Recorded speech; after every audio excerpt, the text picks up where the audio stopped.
y le puse a esta charla de título Agujeros en tu armadura.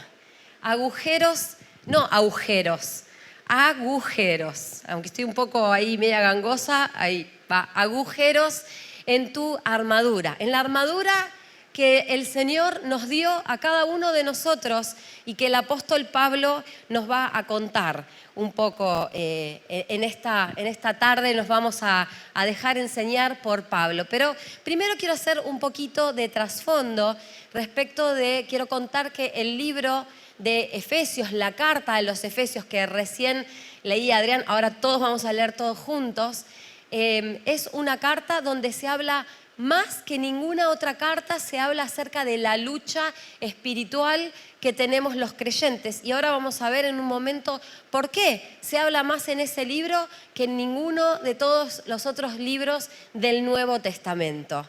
Efesios es, como les digo, el libro que más habla de guerra espiritual.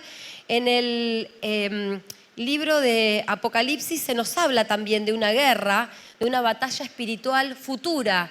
En el fin de los tiempos, cuando todo el plan de Dios termine, va a haber una gran lucha futura. Pero Efesios nos habla de la lucha que lidiamos o que libramos cada día en nuestra vida cotidiana. Y un poco como decía Adrián, a veces no somos conscientes que lo que estamos batallando es una lucha espiritual. Algunas veces decimos, estoy muy cansado, o estoy desanimado, o estoy luchando con pensamientos depresivos.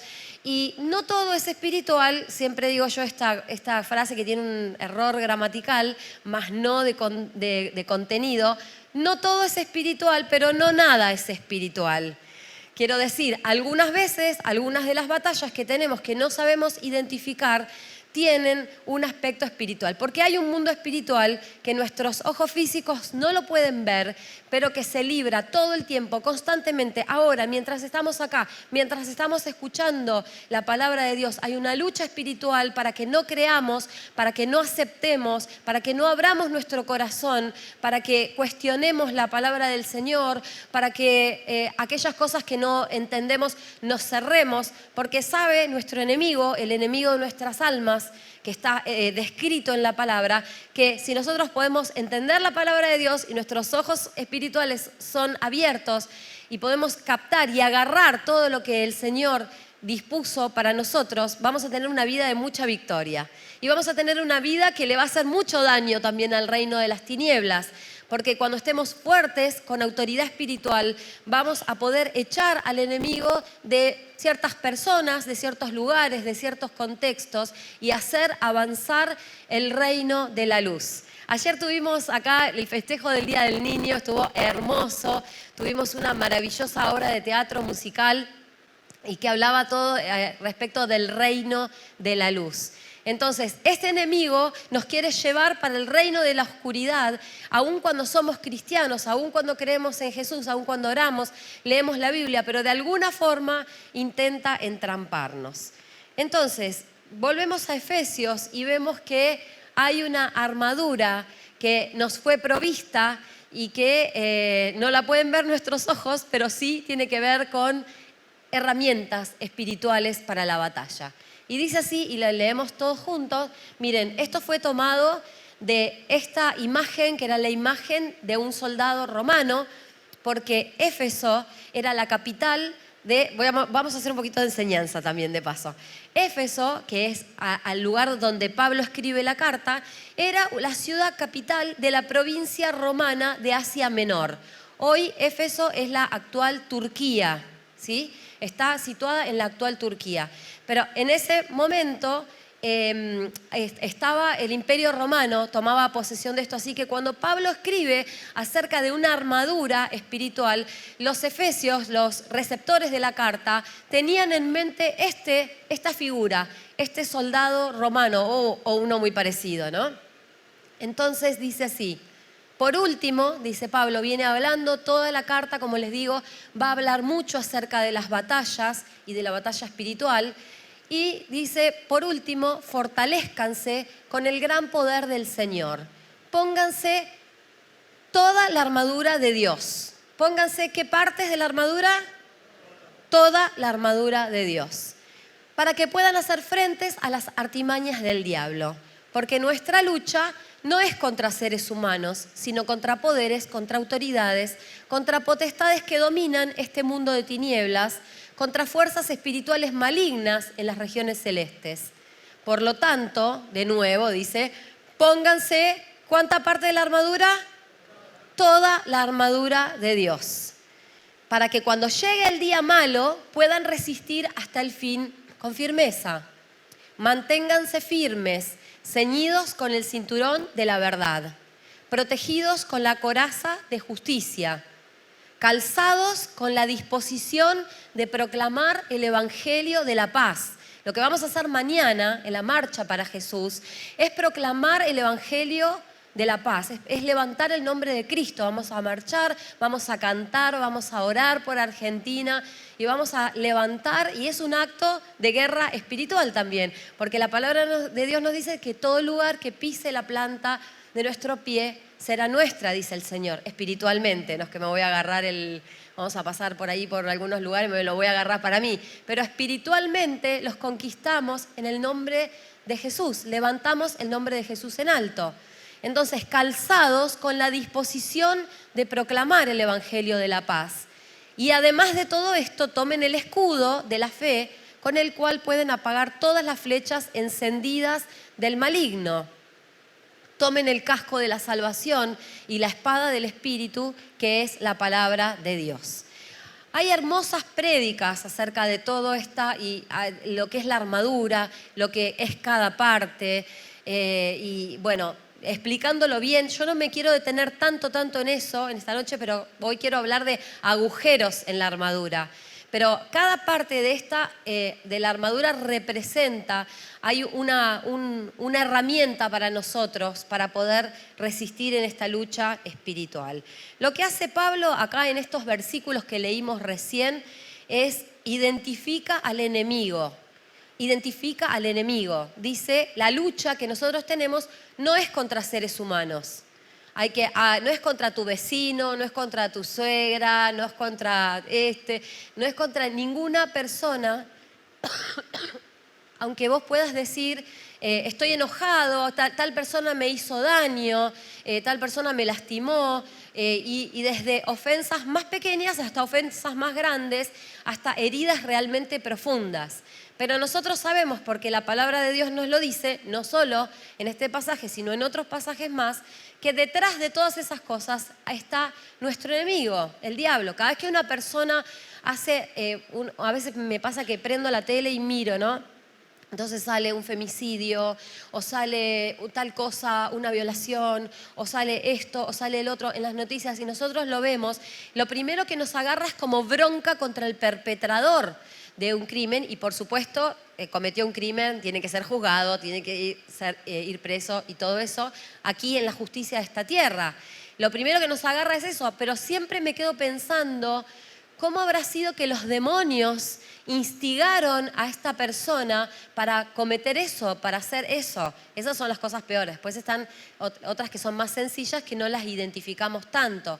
Pero siempre detrás de la maldad, siempre detrás del odio, detrás de la violencia, detrás de todo lo que no representa a Dios, está justamente nuestro adversario. Entonces Pablo identifica, una de las cosas que hace es identifica al enemigo y dice, no es una persona. Y eso es algo que tenemos que recordarlo. Yo me lo tengo que recordar a cada rato, porque a veces me enojo y tiendo a dirigir el enojo a una persona. Y tengo que acordarme y recordarme a mí misma que nuestra lucha no es contra carne ni sangre. Quiere decir, no es contra una persona humana.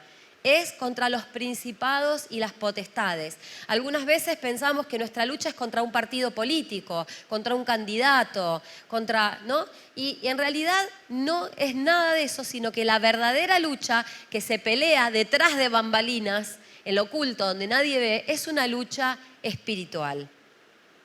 En segundo lugar, identifica las piezas de protección, como vimos recién acá, ¿no? El yelmo, el casco de la salvación, la coraza de la justicia. Fíjense que son todas virtudes. No está hablando de una armadura física. Está hablando de una armadura de manera metafórica que se compone de principios, de verdades espirituales, de virtudes.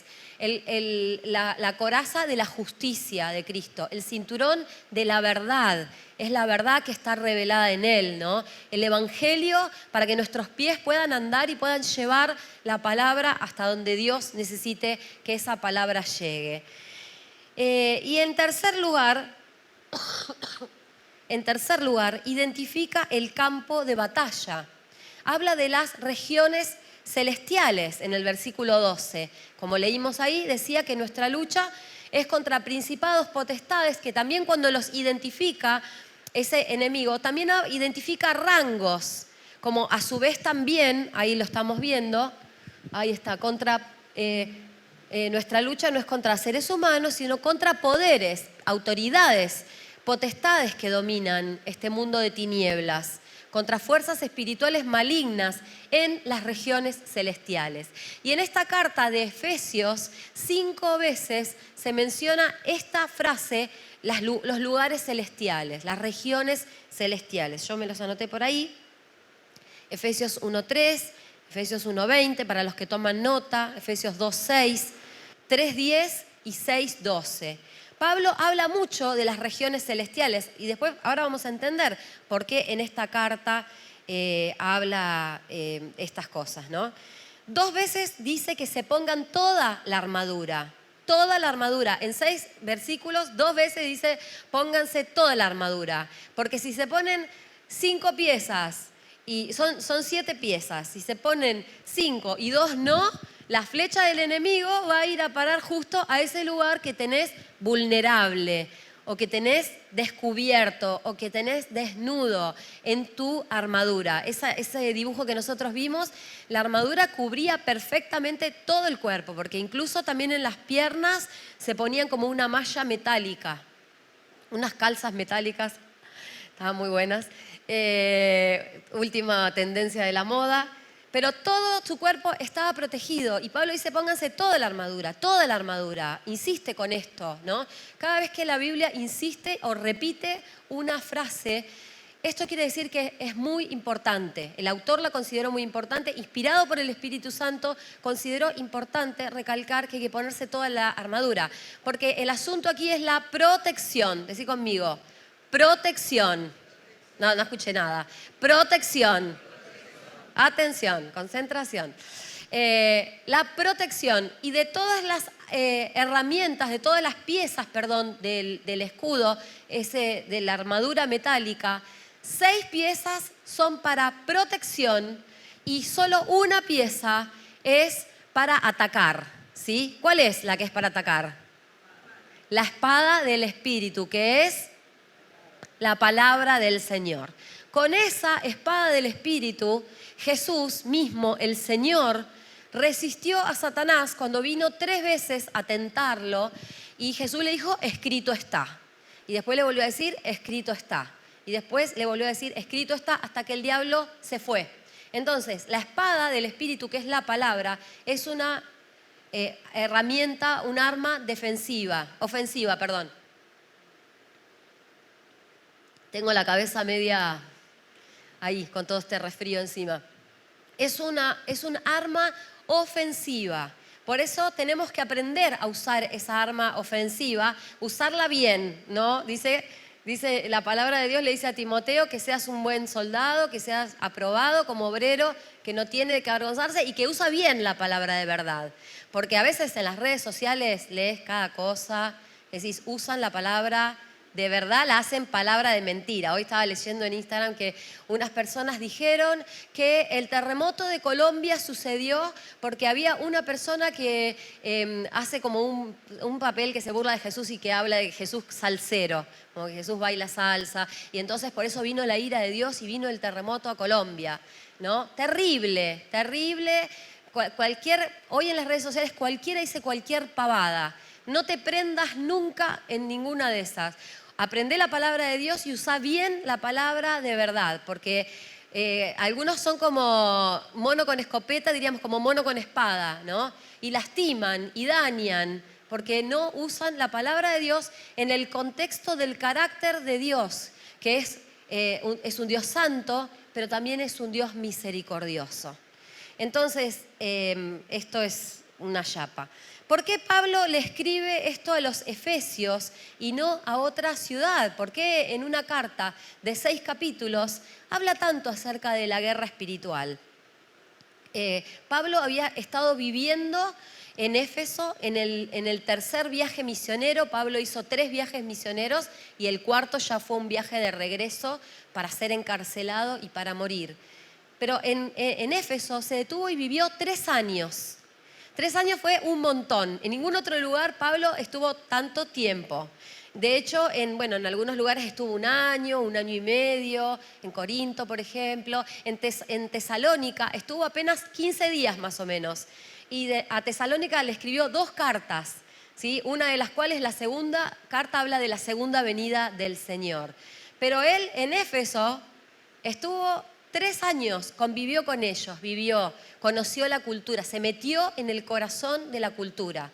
Aprendió cómo los efesios pensaban, cómo vivían, cuál era su sistema de creencias.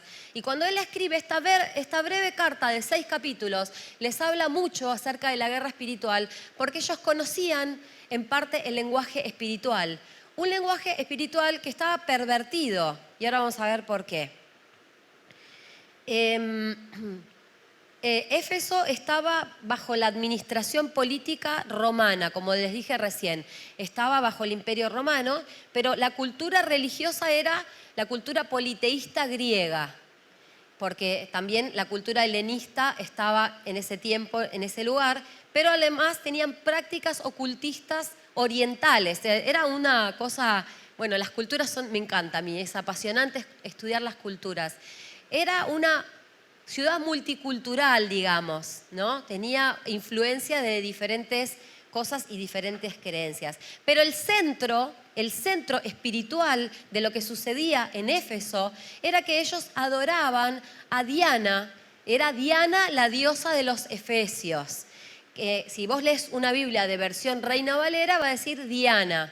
Y si vos lees otra versión, quizás la NBI o la NTV, vas a ver que dice Artemisa, es la misma diosa.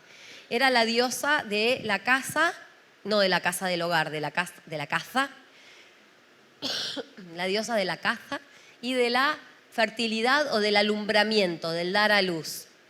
Y esa diosa tenía un templo grandísimo, y si tenés, después lo querés googlear o tenés acá señal de internet y querés poner la imagen de la diosa Diana, que me olvidé de incluirla. Era una diosa que tenía muchos pechos, ¿sí? Y a esa diosa la adoraban y tenían toda clase de cultos paganos y ocultistas y de sacrificios así tipo de brujería. Entonces tenía un templo muy grande desde donde iban personas de todo el Imperio Romano, iban con frecuencia a ese lugar para adorar y para hacer sus sacrificios. Y alrededor del templo había puestitos de merchandising. Si ustedes creen que el merchandising es algo de ahora, de este siglo, se equivocan. Ya la diosa Diana tenía su merchandising, tenía aquellos artesanos que hacían tipo, no sé, con alguna cerámica, hacía alguna materia prima tipo barro, hacían como el templito de Diana y se lo vendían a todos los peregrinos. Entonces, cuando la gente se empezó a convertir a Jesús, empezaron a dejar de adorar a la diosa y empezaron a dejar de comprar. Entonces se cayó el negocio y después, si ustedes quieren leer en el libro de los Hechos, capítulo 19, se armó todo un revuelo, porque la gente empezó a conocer a Jesús y empezó a dejar ese culto. Entonces todos los que vendían los templitos y todos los puestitos alrededor del templo casi lo cocinan a Pablo, ¿no? Tuvo que salir corriendo más de una vez Pablo. Pero así era el ecosistema económico de la ciudad, económico espiritual. Nosotros no estamos tan lejos de eso acá en Argentina, ¿eh? Tenemos 2 o 3 lugares así, no sé si se les viene alguno a mente, ¿no? Con edificios muy grandes y con gente que peregrina desde todo el país para adorar a una reina del cielo, como les llaman algunos autores, identifican esas diosas de la antigüedad que hoy se han transformado y son otro tipo de diosas y son la reina del cielo. Entonces, cuando alguien se convertía desde este lugar, de venir desde esta cultura, conocía que había un mundo espiritual, ya sabían que había un mundo espiritual. De hecho, otra de las cosas interesantes es que cuando Pablo les predica el evangelio, Pablo dijo, yo me voy a quedar acá y hasta que Dios no me diga que yo no me vaya, yo no me muevo de este lugar, ¿no? Pero Pablo debe haber hecho mucha guerra espiritual en Éfeso, porque no hay ningún otro lugar de las cartas que Pablo envía que tenga estas características. Así que Pablo nos está compartiendo lo que él recibió de parte de Dios cuando intercedía en Éfeso. Entonces, cuando alguien se convertía, ya conocía que había un mundo espiritual. Cuando estas personas se convirtieron, dice en Hechos 19, que trajeron todos los libros de magia y de ocultismo voluntariamente y los quemaron.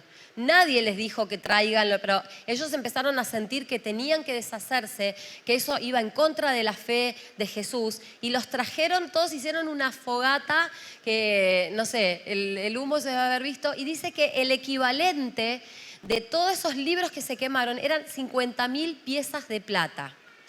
Acordate que Judas vendió a Jesús por 30 piezas de plata.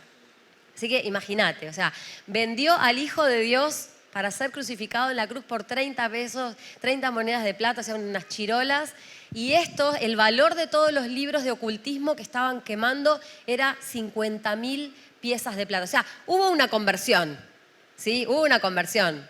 Porque para entregar algo que cuesta tanto dinero, algo tan valioso como eran los libros, hoy nosotros tiramos los libros, ¿no? Ya no les damos ni valor como hay libros digitales, pero en ese momento un libro era algo costosísimo. No cualquier persona tenía un libro, primero porque no todos sabían leer, pero además porque era algo muy costoso, el papiro era muy costoso, los materiales eran muy, muy costosos y ellos entregaron todo cuando conocieron a Jesús. Entonces, cuando alguien se convertía, sabía que había un mundo espiritual. En algún caso sentía un vacío de poder, ¿no? Las personas que vienen de trasfondos espirituales, que estuvieron, por ejemplo, en Umbanda o en alguna clase de brujería, en espiritismo, o que llegaron a probar el poder espiritual, aún que te ofrecen las tinieblas, que te ofrece la oscuridad, y luego aceptan a Jesús en su corazón y renuncian a todo eso porque entienden que no viene de parte de Dios. En un momento de su vida sienten como un vacío de poder y la intención de Dios es llenar ese vacío con el poder del Espíritu Santo. ¿Sí? Llenar ese vacío con el poder del Espíritu Santo. El Espíritu Santo revela, el Espíritu Santo habla, el Espíritu Santo muestra lo que hay en los corazones de las personas. El Espíritu Santo da palabra, habla por medio de Dios también. Pero hay un periodo, un lapso hasta que la persona es llena del Espíritu Santo que siente como ese vacío. Entonces Pablo les va a hablar de la armadura espiritual, les va a hablar de una protección espiritual, pero que en este caso viene de parte de Dios. No tenían que tener ningún amuleto, el amuleto de la diosa Diana, no tenían que ir a un templo a adorar a una diosa, a una estatua, sino que ahora Jesús vivía en sus corazones y tenían que entregar sus vidas, como nosotros cantamos recién. Te doy mi corazón. Esa era la adoración que Jesús estaba pidiendo. De ahí, desde ese lugar, venía la protección que ellos necesitaban y las armas para luchar en esta nueva batalla espiritual que se les presentaba. Entonces, todo esto fue la introducción. No. La voy a hacer corta, no se piensan que voy a estar 2 horas. Pero es muy importante entender toda esta introducción para que ahora vamos a pasar a ver cuáles son esos 3 agujeros en nuestra armadura. ¿Por qué es importante la armadura? ¿Por qué Pablo nos está enseñando eso? ¿Qué sabía Pablo para enseñarnos lo que nos enseña? ¿Qué autoridad espiritual tenía Pablo para enseñarle a los efesios y a nosotros acerca de estas cosas? Y entonces vamos con 3 agujeros en nuestra armadura y para aquellos que están tomando nota, el primer agujero que podemos tener en esa armadura, que puede ser no perfecta, no completamente cerrada, y donde dejas ese agujero o esa grieta o ese espacio, el enemigo envía, dice, sus flechas encendidas, ¿no? El primer agujero es el pecado. Es el agujero por excelencia. En nuestra armadura puede ser que no estemos tan protegidos y no seamos conscientes porque tenemos un pecado. Todos tenemos pecados, ¿verdad? Todos somos pecadores, dice la Biblia. Y porque todos somos pecadores, estamos destituidos de la gloria de Dios. Pero habiendo sido redimidos por la sangre de Jesús y ya en esta nueva vida que estamos siguiendo a Jesús, bueno, seguimos cometiendo pecados de vez en cuando. La idea es que cada vez menos, ¿no? Pero seguimos ofendiendo al Señor, seguimos errando al blanco.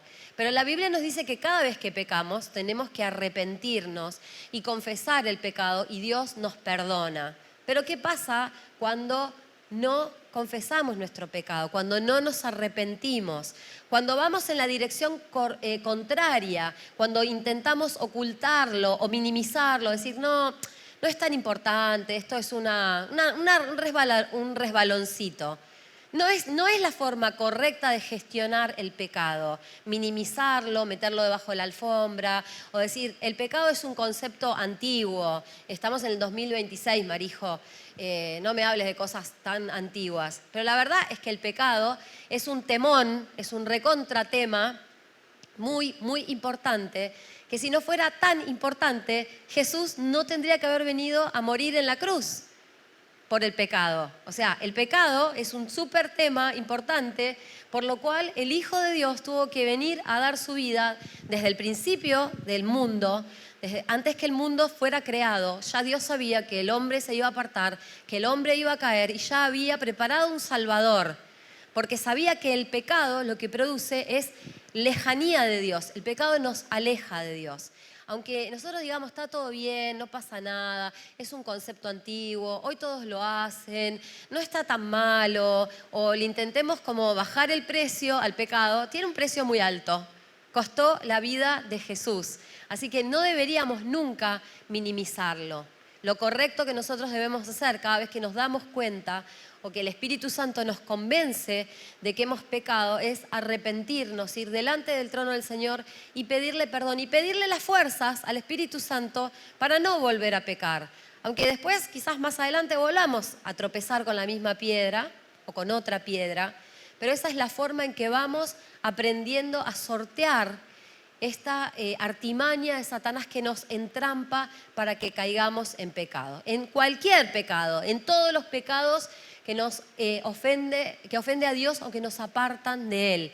Porque lo más significativo que el pecado hace es que nos aleja de Dios. Cuando Dios creó a Adán y a Eva, ellos se veían cara a cara, hablaban, caminaban juntos, desnudos, el hombre y la mujer, y hablaban con Dios y la vida era plena, hasta que entró el pecado. Y desde que entró el pecado, el hombre corrió, se escondió, le empezó a mentir a Dios, le empezó a dar excusas, empezó a culpar y un montón de males vinieron sobre la humanidad y tuvo que venir Jesús a morir para redimirnos de ese pecado. Pero entonces, lo más importante del pecado es que nos separa de Dios. Y por más que tengamos todas partes de la armadura puestas, si hay una parte de la armadura que tiene un agujero y ese agujero es el pecado, por ahí va a entrar el ataque del enemigo. Ahora, cuando nuestros pecados están correctamente gestionados, cuando vamos delante del Señor, cuando nos humillamos, cuando le pedimos perdón, cuando reconocemos que somos débiles, que necesitamos que Él nos ayude para no volver a caer en esta tentación, ahí es cuando se cierra el agujero en nuestra armadura. Quiero que leamos un versículo, está en Isaías, en el Antiguo Testamento. Hay un montón de versículos acerca del pecado, un montón, desde Génesis hasta Apocalipsis. Yo elegí este y dice así: la mano del Señor no es corta para salvar, ni es sordo su oído para oír. Son las iniquidades de ustedes las que los separan de su Dios. Son estos pecados los que los llevan a ocultar su rostro para no escuchar. Ahí nos habla claramente que es el pecado lo que nos separa de Dios. Cuando nosotros estamos en pecado y oramos y le pedimos cosas a Dios, es como que Él no nos escucha. Cuando Jesús estaba colgando en la cruz, en ese madero, estaba agonizando y en un momento sintió Jesús que Dios había dado vuelta su rostro y ya no lo estaba mirando, Jesús clama, Padre mío, ¿por qué me has abandonado? En ese preciso momento, el pecado de toda la humanidad vino sobre Jesús. Y en ese momento, el Dios Santo tuvo que voltear su rostro porque no podía la santidad de Dios mezclarse con todo el pecado de la humanidad presente, pasada y futura que estaba en ese momento viniendo sobre Jesús. O sea, a tal manera el pecado nos aleja de Dios. Podemos seguir viniendo a la iglesia, la podemos caretear tremendamente, nos podemos ganar un Oscar a la mejor actuación, podemos seguir sirviendo a Dios, podemos estar haciendo lo que sea que hagamos, pero Dios y nosotros sabemos, yo sé que tú, ¿cómo es? Que tú sabes que yo sé, bueno, no, me enrosqué ahí con algo que...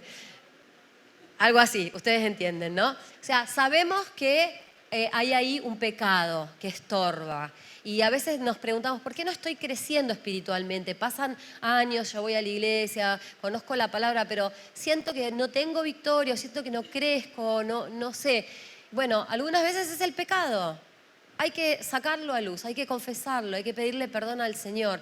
Y algunas veces, si es un pecado que está muy arraigado, que ya se ha hecho parte de nuestra vida, es algunas veces hablar con alguien y poder confesarlo de manera pública, o sea, en voz alta, confesárselo a alguien. No para que ese alguien te perdone o te absuelva, porque el único que perdona y que absuelve es Jesús, pero para sacarlo de tu corazón y para tener un testigo de que estás tomando la decisión de vencer eso que te aleja de Dios. ¿Amén?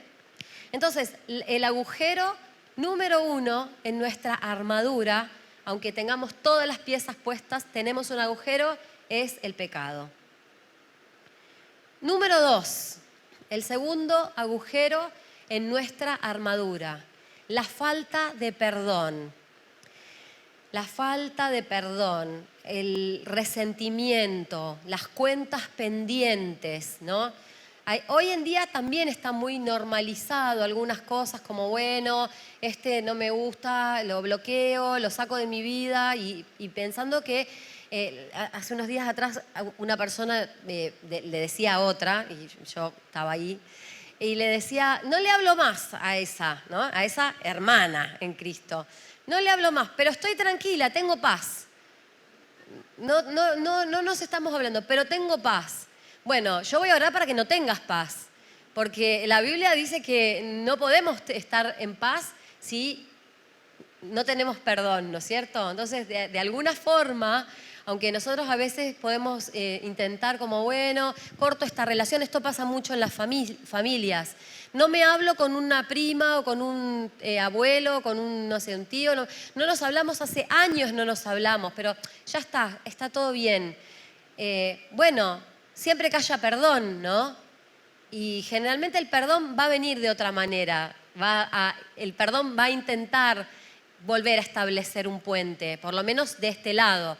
De este lado, en cuanto a mí respecta, yo voy a intentar establecer un puente. Si la otra persona no quiere, bueno, pero desde mi lugar voy a perdonar. Voy a perdonar el dolor que me causó esa persona, voy a perdonar los años de vida que me sacó, la preocupación que me hizo vivir, voy a perdonar lo que yo crea que esa persona me debe a mí cuando pecó contra mí, ofendiéndome o lastimándome. Entonces, la falta de perdón es algo que puede ser un agujero en nuestra armadura. Siempre hagamos un chequeo rápido de corazón y fijémonos si hay alguien a quien nosotros no hemos perdonado, ¿sí? Algunas veces necesitamos que el Espíritu Santo nos revele porque no nos damos cuenta. Yo contaba hoy a la mañana un caso que me pasó en la pandemia, que me estaba pasando que no estaba sintiendo la presencia de Dios, ¿no? Cuando venía al culto y adoraba y servía a Dios, pero no estaba sintiendo la presencia de Dios, sentía que Dios estaba lejos, estaba distante, no sentía algo que fluía, como no sentía el pecho calentito, estaba pecho frío. Y no entendía qué me estaba pasando, y un día orando y pidiéndole al Señor, el Señor como que me mostró una imagen, me vino a mi mente una imagen Y es la imagen cuando, viste, se te tapa, no sé, la pileta del baño o la bañadera o algo de eso, que vos, antes de llamar al plomero, intentás solucionarlo vos, ¿no? Todo bien con los plomeros, todo bien, les queremos dar trabajo y todo, pero vamos a tratar de solucionarlo nosotros. Entonces, ¿qué haces? Abrís la rejilla, aprendemos, viste, somos todos mami albañil, ponemos un tutorial y vemos a ver cómo destapar, ¿no? Para que no se me inunde el baño, etcétera, etcétera. Y sacás la rejilla y en el mejor de los casos te pones un guante de látex, en el peor te pones una bolsa de residuo y metés la mano ahí y cerrás los ojos, no sabes qué vas a sacar y sacás una pelota de pelos negra con un olor a podrido terrible, que es los pelos con el jabón, con el todo, ¿no? Sale por ahí también un hisopo, ¿ya lo han hecho? O de la cocina, de la cocina, de la pileta de la cocina, ¿no? Entonces el Señor ese día me muestra esa pelota así horrible y me dice, esto hay en tu corazón. Y yo como, ¿what? ¿En qué momento? Y ahí Dios me trajo un enojo, pero ¿viste esos enojos? Yo le digo enojo congelado. Por eso sentí el pecho frío. No estaba enojada ardientemente con esta persona, pero había sido como un enojo sutil, pero que se había como endurecido, se había como ahí agarrotado. Y yo, estoy bien, estoy bien, estoy bien, pero en el fondo ahí me lo reveló el Espíritu Santo y ahí me puse a llorar y realmente sí, me di cuenta que estaba muy enojada, que me había dolido más de lo que yo me había dado cuenta. Y entonces ahí pude, ¿no?, perdonar y claro, el flujo no puede, el agua no puede fluir cuando hay una pelota de pelos, ¿no? Hay algo que está tapando y vos decís, ¿por qué no siento la presencia de Dios? ¿Por qué me pasa que siento que no crezco espiritualmente? Bueno, algunas veces necesitamos preguntarle al Espíritu Santo, Señor, si hay algo en mi corazón, si hay alguien a quien yo tenga que perdonar, anda más abajo. Anda más abajo. Hoy a la mañana, una persona que estuvo en la reunión de la mañana me dijo que cuando estábamos orando después, al final, como hoy que vamos a orar y le vamos a decir al Señor que Él nos hable también, Dios le mostró que su enojo era contra Él, que ella era una chica, no tenía que perdonar a ninguna persona, que su enojo era con Dios, que ella estaba enojada con Dios por cosas que habían pasado hace muchos años en su vida. Y me decía, ¿cómo se hace para perdonar a Dios? Bueno, eso es una posibilidad. Ninguno de nosotros nos atrevemos conscientemente a enojarnos con Dios, más si somos cristianos de toda la vida, vos como que ya sabes que no te podés enojar con Dios, pero la verdad es que sí nos enojamos con Dios. Sí podés inconscientemente sentir que en un momento de tu vida Dios te soltó la mano, te abandonó, cuando sucedió esto, o cuando no respondió a esa oración que vos hiciste desde el fondo de tu corazón y vos realmente le clamaste a Dios y Él no respondió esa oración. Y en el fondo lo que sentís es enojo con Dios. No lo querés admitir o no querés ni siquiera pensar que estás enojado o enojada con Dios. ¿Y cómo se perdona a Dios? Como se perdona a cualquier otra persona. Como se perdona a cualquier otra persona. Se confiesa el dolor, se confiesa la falta, se confiesa qué es lo que está en mi corazón, lo que yo sentí, lo que yo pensé, pero perdono. Perdono al perdonador. No sé, suena raro, pero es una realidad, ¿no? Y quizás alguno de nosotros Dios nos está hablando en esta noche y seguimos viniendo a la iglesia, seguimos sirviendo a Dios, alabando a Dios, pero hay algo que sucedió en nuestras vidas que todavía no le perdonamos a Dios. Y ese es un agujero así en nuestra armadura. La Biblia habla 150 veces o más de 150 veces habla del perdón. Para los que están anotando, que les gustan estos datos. Más de 150 veces se usa la palabra perdón en todas sus conjugaciones o el concepto del perdón. Y es que la Biblia está repleta de lugares y no vas a encontrar nunca nada en la Biblia que te habilite a no perdonar. Nunca. Te llevará un poquito más de tiempo, te tomarás una semanita, 2 semanitas, te tomarás un mes, no sé, como sea, pero te vas a encaminar hacia el perdón. A veces el perdón es un proceso, un dolor muy grande, un dolor muy grande, como por ejemplo un abuso sexual o un abandono, un dolor muy grande y muy medular en nuestras vidas, no se perdona con una simple perdón en el nombre de Jesús. A veces te va a llevar meses de decir, decido perdonar. Y cuando yo decido perdonar, yo me encamino, no llegué todavía al perdón, pero yo por lo menos estoy mirando el perdón y estoy decidiendo ir hacia ese lugar.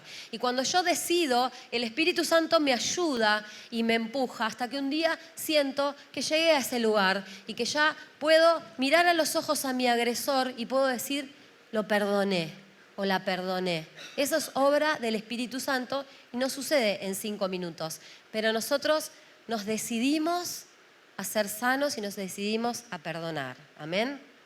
Segunda de Corintios 2 dice así: a quien ustedes perdonen, yo también lo perdono. Está hablando Pablo, ¿eh? De hecho, si había algo que perdonar, lo he perdonado por consideración a ustedes en presencia de Cristo, para que Satanás no se aproveche de nosotros, pues no ignoramos sus artimañas. Es decir, está hablando Pablo, no está hablando Dios acá, ¿eh? Está diciendo, ¿no? Perdonemos a quien haya que perdonar, ustedes, yo, todos perdonemos y no le demos lugar al diablo. No le demos lugar, que no se ponga el sol sobre nuestro enojo. No le demos lugar al diablo, no dejemos que el enojo y el resentimiento aniden en nuestro corazón. Dispongámonos o encaminémonos hacia el perdón. Ese es el primer paso importante y la primera decisión que quizás podés tomar hoy mismo, acá, en esta noche. Yo me decido a perdonar. Hasta que un día la carga sea soltada y yo voy a saber cuando la carga finalmente salió del todo. Y en tercer lugar, el último agujero, el orgullo. El orgullo es peligrosísimo. El orgullo es peligrosísimo porque el orgullo es muy engañoso. De los 3 agujeros, este es el más peligroso porque no lo vemos. No lo vemos. El orgullo se recubre, se maquilla de otras cosas, de habilidad, se disfraza de fuerza, de madurez, de autosuficiencia. Cambia el escudo de la fe por la confianza en sí mismo, dice. La fe es la dependencia absoluta de Dios, pero el orgullo me dice que puedo pelear basado en mi experiencia y mi trayectoria espiritual. La persona orgullosa no acepta la corrección, no acepta que alguien le diga estás equivocado o ¿no?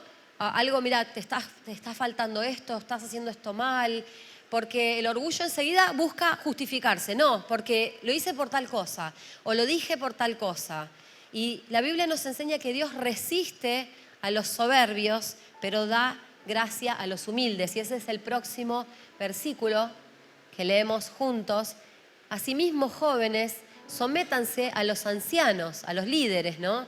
Revístanse todos de humildad en su trato mutuo, porque Dios se opone a los orgullosos, pero da gracia a los humildes. Dios resiste, dice otra versión, a los soberbios, los resiste. Dios habita en la santidad, en las alturas, con el quebrantado y con el humilde de corazón.